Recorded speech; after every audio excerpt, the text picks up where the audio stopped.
ஆண்டவராகிய இயேசு நாமத்திலே உங்கள் யாவருக்கும் என்னுடைய அன்பின் வாழ்த்துக்கள். இன்றைக்கு நான் உங்களோடு கூட வேதாகமத்தில் உள்ள 3வது புத்தகமாகிய லேவியரின் புத்தகம் 22, 29 வசனத்தை வாசித்து விளக்கி கூறி உங்களுக்காக ஜெபித்து உங்களை ஆசீர்வதிக்கப் போகிற இந்த நாள் ஒரு இனிய நன்னாளாய் உங்களுக்கு இருப்பதாக. லேவியர் 22, 29 என சொல்கிறது, கர்த்தருக்கு ஸ்தோத்திர பலியை செலுத்துவீர்களானால் மனப்பூர்வமாய் அதை செலுத்துங்கள். எனக்கு அருமையானவர்களே, ஸ்தோத்திரம், தேவனுக்கு ஸ்தோத்திரம். தேவனுக்கு எப்போது ஸ்தோத்திரம் வரும்?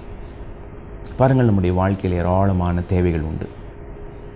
அது நினச்சாலே நமக்கு பயமாக போகுது. இன்றைக்கும் தேவைகள் உண்டு, எதிர்காலத்துக்கும் தேவைகள் உண்டு, பிரச்சனைகள் உண்டு. இன்றைக்கி இருக்கிற பிரச்சனை நாளைக்கு இன்னும் புதுசாக வரப்போகுதுன்ற ஒரு பயம், ஏராளமான பலவீனங்கள், இயலாமை, முடியாமை, இல்லாமை நெருக்கி கொண்டிருக்குது. இப்படிப்பட்ட சூழ்நிலையில் எப்படிங்க கடவுளுக்கு நான் ஸ்தோத்திரம் சொல்ல முடியும்? How can I praise God in this negative situation? How can I praise God in my problems? எப்படியா நான் ஸ்தோத்திரம் பண்ணுறதுன்னு நீங்கள் கேட்கலாம். எனக்கு அருமையானவர்களே, A லெவல் படிக்கணும்னா முதல்ல O லெவல் படிக்கணும். O லெவலுக்கு போகணுன்னா முதல்ல ஃபஸ்ட் ஸ்டாண்டர்ட்லேருந்து போகணும். அதே போல் ஸ்தோத்திரம் செலுத்தணும்னு சொன்னால் அதுக்கு முன்னால் ஒரு சில படிகள் உண்டு. உங்கள் தேவைகளிலே நீங்கள் செய்ய வேண்டிய முதல் வேலை ஜெபம், பெட்டிஷன், ப்ரேயர். பிரச்சனைகளுக்காக ஜெபிக்கும்போது அது தீரும். தேவைகளுக்காக ஜெபிக்கும்போது அது சந்திக்கப்படும். வியாதிகளிலே ஜெபிக்கும்போது சுகம் உண்டாகும். குழப்பத்தில் ஜெபிக்கும்போது சமாதானம் உண்டாகும். ஜெபம். அப்படி உங்கள் தேவைகள் சந்திக்கும் போது, பிரச்சனைகள் தீரும்போது, தேவைகள் சந்திக்கப்படும் போது, சமாதானம் வரும்போது, அடுத்ததாக நீங்கள் என்ன செய்வீங்க? நன்றி சொல்வீங்க. அப்பா, நான் தேவைக்காக ஜெபித்த, நீங்கள் சந்திச்சிங்க, சமாதானம் தந்தீங்க, நன்றி என்று சொல்லுவீங்க. ஆகவே ஜெபம் முடிந்த பிறகு நன்றி வரும். நன்றி வந்த பிறகு நீங்களே யோசிப்பீங்க, தெய்வம் என் தேவைகளெல்லாம் சந்திக்கிறார், பிரச்சனைகளை எல்லாம் தீர்க்கிறார். அப்படியானால் அவர் எனக்காக எல்லாம் செய்வார். இயேசுவின் சிலுவையை பார்ப்பீர்கள்.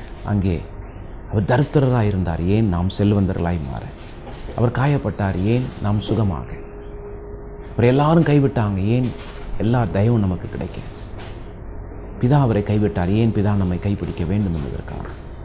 இப்படிப்பட்ட சூழ்நிலையிலே தெய்வத்தினுடைய அற்புதங்களை, அதிசயங்களை நாம் பெற்றுக்கொள்ள நம்முடைய இருதயத்திலே அடுத்த நிலைமைக்கு நாம் போவோம். ஒரு மேலான நிலைமைக்கு போவோம்.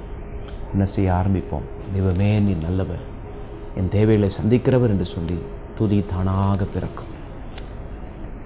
எடுத்த உடனே உங்களால் துதிக்க முடியாவிட்டாலும், ஸ்தோத்திரம் சொல்ல முடியாவிட்டாலும், ஜெபத்தில் ஆரம்பிங்க.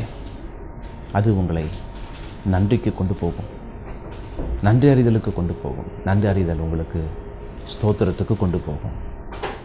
ஏன் ஸ்தோத்திரம் செலுத்த வேண்டும் என்றால் அது தேவனுக்கு மிகவும் பிரியமானது. பாருங்கள், ஜெபம் நமக்கு உதவி செய்யும், நம்மை பிரியப்படுத்தும். ஸ்தோத்திரம் தேவனை பிரியப்படுத்தும். நம்ம இந்த உலகத்தில் முதலாவது நமக்காக வாழ்கிறோம், இரண்டாவது தேவனுக்காக வாழ வேண்டும். அப்போது தான் ஒரு நிறைவான வாழ்க்கை. நமக்காக மட்டுமே வாழ்வோமே ஆனால் கொஞ்ச நாளைக்கு பிறகு நம்முடைய வாழ்க்கை கசந்து போகும், வெறுமையாகி போகும். தெய்வத்துக்காக வாழ்வோமே ஆனால் நம்முடைய வாழ்க்கை பரிபூர்ணமாய் நிறைவுள்ளதாக இருக்கும். ஆகவே இன்றைக்கு நான் உங்களை பார்த்து சொல்லுகிறேன், வேதம் சொல்லுகிறது, நீங்கள் கர்த்தருக்கு ஸ்தோத்திர பலி செலுத்தினால் அதை மனப்பூர்வமாய் செய்யுங்கள் என்று. ஆகவே குறைச்சலாய் இருந்தாலும் ஜெபத்தின் மூலம் உங்கள் குறைச்சல்களை நிறைவாக்கி உங்கள் தேவைகளை சந்தித்த தெய்வத்திற்கு நன்றி சொல்லி அதன் பிறகு ஸ்தோத்திரம் செலுத்துங்க. ஒரு ஸ்தோத்திரத்தின் நாளாய், துதியின் நாளாய், தேவனுக்கு நன்றி சொல்லுகிற நாளாய் இந்த நாள் அமையட்டும். காலையில் எழும்பி பாருங்கள், உங்களை சுற்றி பாருங்கள். எத்தனையோ பேருக்கு கிடைக்காத பல பாக்கியங்களை நீங்கள் பார்க்கலாம். அதுக்கு எல்லாத்துக்கும் கடவுளுக்கு நன்றி சொல்லுங்கள், ஸ்தோத்திரம் பண்ணுங்க.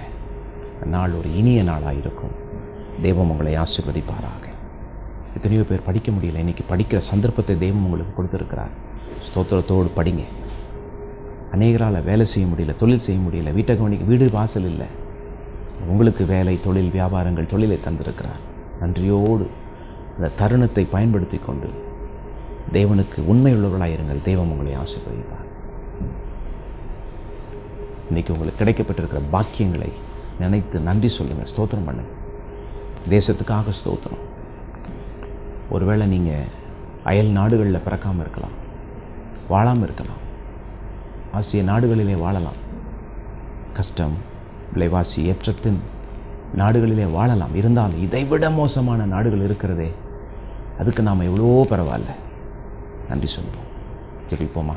உள்ளதிலே திருப்தியாக இருந்தால் அதிகமாய் நாம் பெற்றுக்கொள்ளலாம்.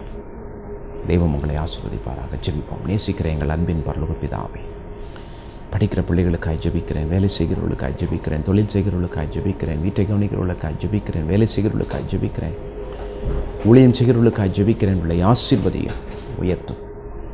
எல்லாம் அல்ல தெய்வமே, நீர் கூட இருந்து நடத்தி ஆசீர்வதித்து உயர்த்தும் என்று சொல்லி நான் ஜெபிக்கிறேன்.